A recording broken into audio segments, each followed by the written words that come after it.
സുഹൃത്തുക്കളെ, സഹോദരങ്ങളെ, ക്രിസ്ത്യാനികൾ വിശ്വസിക്കുന്നെന്ന് പറയുന്നത് മുസ്ലിങ്ങൾ വിശ്വസിക്കുന്നതും സ്വർഗവും നരകവും ഉണ്ട്.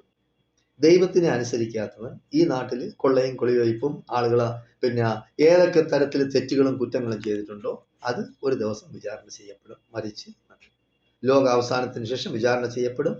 നല്ല മനുഷ്യർ, ദൈവത്തിനനുസരിച്ച് ജീവിച്ചവർ, പ്രവാചകന്മാരനുസരിച്ച് ജീവിച്ചവർ, അവർ സ്വർഗത്ത് പോവും.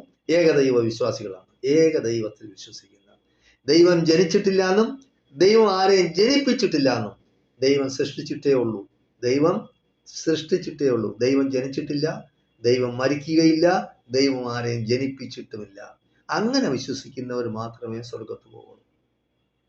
അപ്പോ ദൈവത്തിനെ അനുസരിക്കും സ്വർഗത്ത് പോകും, അല്ലാത്തവൻ നരകത്തിൽ പോകും. അത് ഇവിടെ ഇപ്പൊ പറഞ്ഞിട്ട് കാര്യമില്ല. അത് അങ്ങനെ വിശ്വസിക്കുന്നവർക്ക് വിശ്വസിക്കാം, വിശ്വസിക്കാത്തവർക്ക് വിശ്വസിക്കാം. പിന്നെ അവർ പറയുന്നത് പറഞ്ഞാൽ 24% ആൾക്കാർ, ലോക ജനസംഖ്യയുടെ 24% ആൾക്കാർ ഒരു മതവും ഇല്ല. നിരീശ്വരത്വം പോലെ. അത് കൂടുതലും ക്രിസ്ത്യാനികളും ഹിന്ദുക്കളുമാണ് നിരീശ്വരവാദികളാണ്.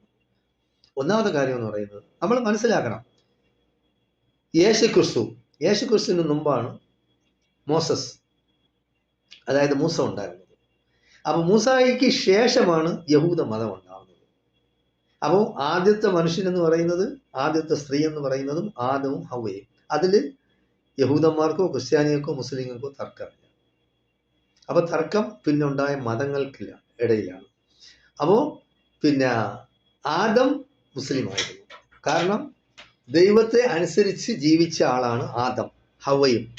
അപ്പൊ ദൈവത്തിനെ ധിക്കരിച്ചു ഒരു പ്രവൃത്തി അവർ ചെയ്തത് കൊണ്ടാണ് അവർ ഭൂമിയിലേക്ക് അയക്കപ്പെട്ടത്. അത് ദൈവത്തിൻ്റെയൊക്കെ ഒരു നേരത്തെയുള്ള മുൻകൂട്ടിയുള്ള പ്ലാനാണ്. അതിനനുസരിച്ച് അവരെ ഭൂമിയിലേക്ക് അയച്ചു. അങ്ങനെ ഭൂമിയിൽ ജനങ്ങൾ ആവശ്യം പോലെ ഉണ്ടായി. ആ ജനസംഖ്യയുടെ, അതായത് നമ്മുടെ മുൻ തലമുറയും പിൻതലമുറയും ഒക്കെ ഉണ്ടായി. ഇത്രയും കോടി ജനങ്ങൾ സൃഷ്ടിക്കപ്പെട്ടു.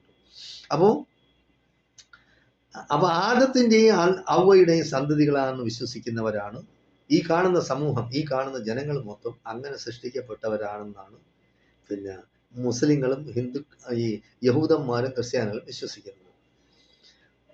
അപ്പോൾ ആ വിശ്വാസത്തിൽ യാതൊരു കുഴപ്പമില്ല. അപ്പോൾ പ്രവാചകനായ ജീസസ് വരുന്നത് മോസയ്ക്ക് ശേഷമാണ്. അപ്പോൾ ജീസസിന് മുമ്പാണ് മോസസ് ഉള്ളത്. ഈസായ്ക്ക് ശേഷം, അതായത് ജീസസിന് ശേഷമാണ് മുഹമ്മദ് വരുന്നത്. മുഹമ്മദ് എന്ന് പറയുന്നത് അവസാനത്തെ പ്രവാചകനാണെന്ന് അസന്നിഗ്ധമായിട്ട് വ്യക്തമാക്കിയിട്ടുണ്ട്. അത് ജീസസ് തന്നെ